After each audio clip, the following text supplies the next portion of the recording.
ह्या आठवड्यासाठी तुम्ही कोणता लाडू रेकमेंड कराल? नक्कीच डिंक लाडू, दामल्यांचे लाडूवरचा डिंक लाडू नक्कीच रेकमेंड करीन.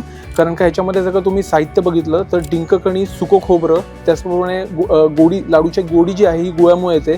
त्याचप्रमाणे खारीक पावडरचा मुबलक प्रमाणात वापर, तूप आणि त्याचप्रमाणे आपण ह्याच्यामध्ये मिक्स ड्रायफ्रूट जे आहेत म्हणजे बेदाणे, काजू हे देखील वापरलेले आहे.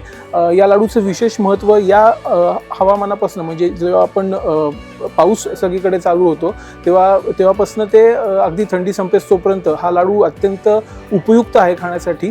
आणि ह्याच्यामधले जे घटक पदार्थ आहेत या लाडूला खूप चांगलं पोषण जे आहे हे देतात. त्यामुळे आपल्याला हा लाडू नक्कीच शाळेमध्ये म्हणा किंवा उपवासाच्यासाठी नक्कीच रेकमेंड करणारा लाडू आहे. I will definitely recommend this laddoo for all those, म्हणजे ज्यांना अगदी उपवासासाठी एक पर्याय म्हणून बघतायत किंवा शाळेमध्ये पटकन भुकेसाठी म्हणतायत, कोणाला गिफ्ट द्यायचं आहे, कुठल्या नातेवाईकांकडे जे वयस्कर आहेत त्यांच्यासाठी घेऊन जाताना हा एक लाडू एक चांगला पर्याय होऊ शकतो. आणि सर्वांना आवडतो कारण का मुळात ह्याच्यात आपण जी प्रोसेस वापरली आहे हा डिंकाच्या म्हणजे डिंक लाडू गुळाच्या पाकापासून होतो. त्यामुळे मुळातच या लाडूला एक खमंग चव असते, म्हणून ग्राहकांची पहिली पसंती या लाडूला आहे.